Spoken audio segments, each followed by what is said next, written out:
So gardening. Now gardening is one of the most underrated lessons, and it's not used enough in our education system. So what are some of the absolutely wonderful ways in which you can use gardening as a teaching tool? So as a teacher and as an educator, gardening is not just limited to the biology classes or the science classes. Gardening or plants can also be used in teaching children about so many aspects of life. So in the education system, yes, value education is covered as one of the subjects.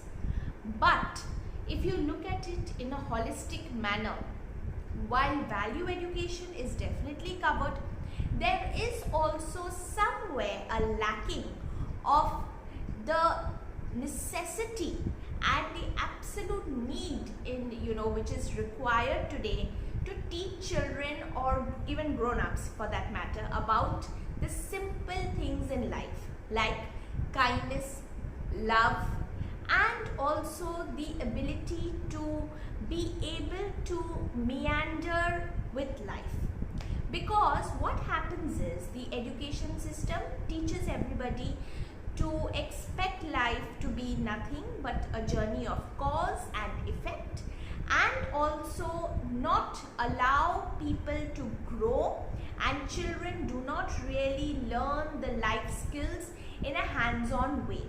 So what do you do in life when you do not have access to an educator, or you're not lucky enough to have access to maybe a counselor or somebody who can help you out with certain mental health issues?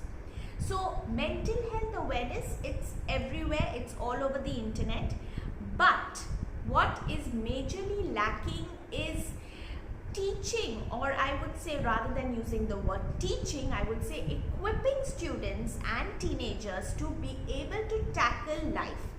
Because sometimes not everything is black and white. There are a lot of gray shades, and with changing dynamics in family situations, even in the Indian scenario, what we notice is a lot of children or a lot of teens being confused about how to deal with certain situations in life.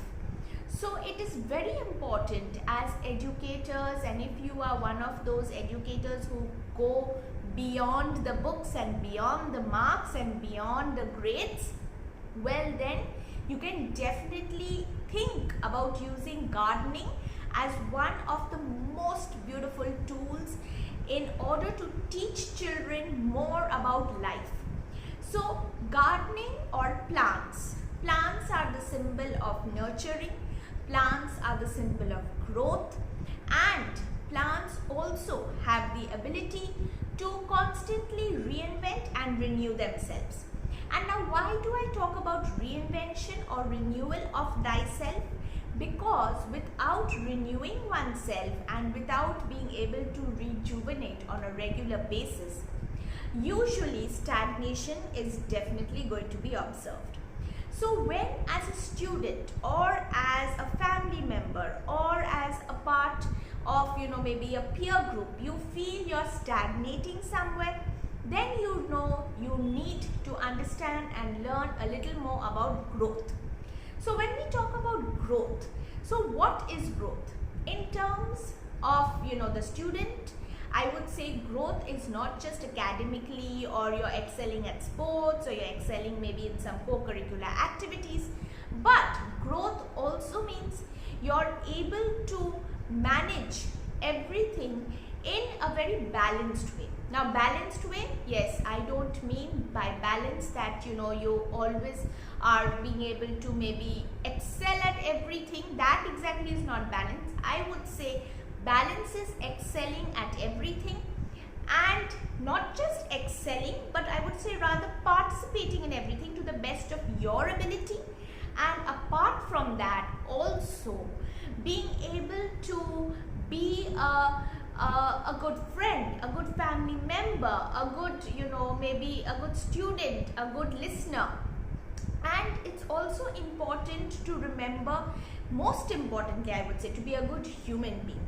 You know, it's very easy and it's all over the internet. Again, once more I say that, you know, we should all be very we should be multitasking and we should be very good at everything. Definitely we should be good at everything, but more than all that is that you have to be a good human being, because when you're a good human being, that helps you when you go into the workforce, when you become a good resource person for your country.